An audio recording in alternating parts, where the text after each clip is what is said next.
Alright, let's talk about Standard 18, Substandard D. Identify Eleanor Roosevelt as a symbol of social progress and women's activism. So we're identifying Eleanor Roosevelt as two things: a symbol of social progress and women's activism. Eleanor, of course, was the First Lady, President Franklin Delano Roosevelt. And as a symbol, as the standard suggests, she will become a symbol or example of progress, social progress, and women's activism. She's going to travel the United States and observe many social conditions during the New Deal and during World War II. She's going to come back and report to her husband. She did a lot of things he couldn't do since he had polio. She kept him informed, and she actually convinced the president to appoint more women in government. Let's watch this little video here, a little short clip on Eleanor.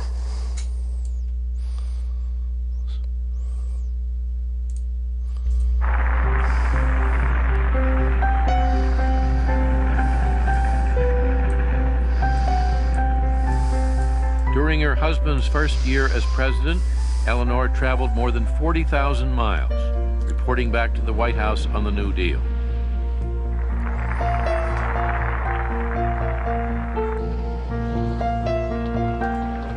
Never before had a First Lady taken to the road and traveled hundreds of thousands of miles on her own, supporting her husband.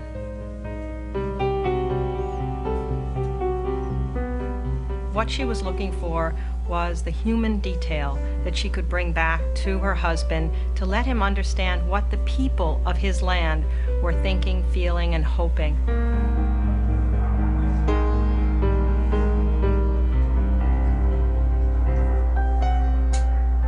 She became his legs.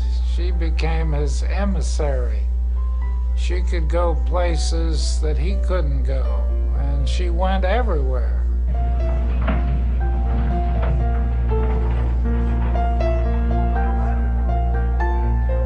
Eleanor wrote a daily column called My Day, held weekly press conferences, received hundreds of thousands of letters.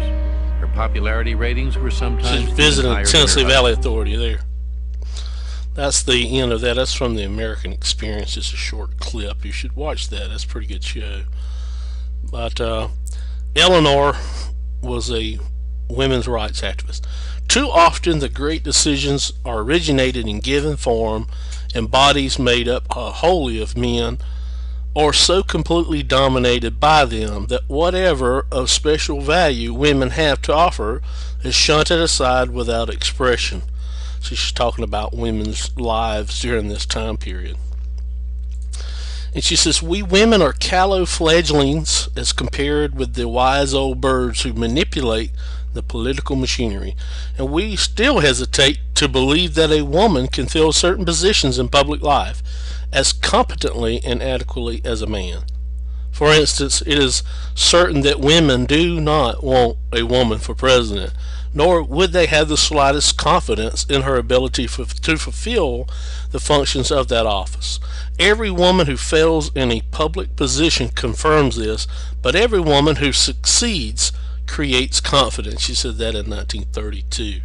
She's going to embody this position as the First Lady and change the role of the First Lady into an active one in which she actually speaks up on issues. Here is an example. In 1939, Marian was an African-American world-renowned singer, and she was going to go to Constitution Hall to sing, and that was planned, but the Daughters of the American Revolution owned Constitution Hall at the time, and so Marian Anderson was not allowed to perform there because the DAR, Daughters of the American Revolution, discriminated against African Americans. Said that she couldn't because she was black, pretty much. And Eleanor Roosevelt, who was a member of the Daughters of the American Revolution, actually publicly resigned and then sent a letter protesting their decision. She says, I am in complete disagreement with the attitude taken in refusing Constitution Hall to a great artist. You had an opportunity to lead in an enlightened way, and it seems to me that your organization has failed. And what she's going to do is create this committee, and this committee is going to get an opportunity for Marian Anderson to sing in front of the Lincoln Memorial. And here she is here in front of the Lincoln Memorial, and she's going to sing there.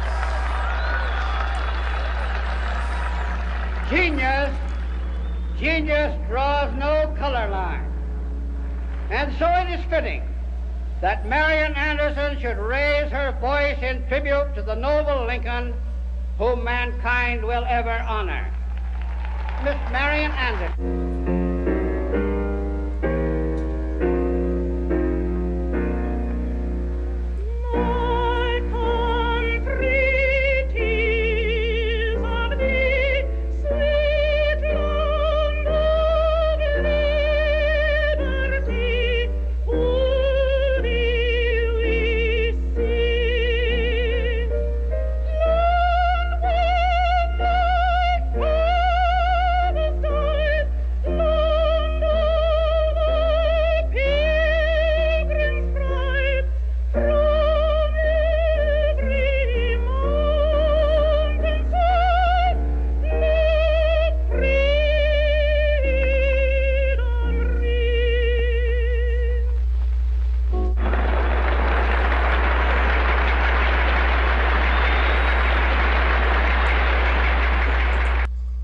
And Eleanor Roosevelt stood up for that, and so she's considered as leader, symbol of social progress, and an advocate for African American rights, and female for women's rights as well.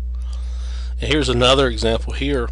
She urged her husband FDR to appoint Mary McLeod Bethune, an African American female, to a high federal position in the National Youth Administration, which was put out by the Works Progress Administration, as Director of Division of Negro Affairs. And one of the reasons she did this, she said that Mary McLeod Bethune was her best friend, one of her best friends.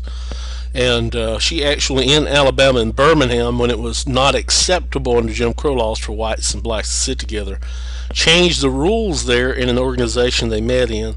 And she actually sat beside Mary McLeod Bethune and ate dinner with her and spoke with her. Broke some of those Jim Crow laws, showing further that she was a symbol of social activism. And she was convinced, Eleanor Roosevelt was convinced, that African Americans were being deprived of their fair share of the New Deal relief money, especially in southern states. And she prodded FDR to put Mary McLeod Bethune in this director position to make sure African Americans in the South and elsewhere within the United States got the fair share of the relief money from the New Deal. And here's another one. She visited the Tuskegee Institute, and it was an all-black university there in Tuskegee, Alabama. And again, got in a plane and rode with Charles Chief Anderson, one of the Tuskegee Airmen, in this airplane together. So Eleanor Roosevelt became a symbol of social progress and women's activism. So we've met our objective here on 18D. Have questions, ask them in class. Good luck on the test, quiz, the EOCT.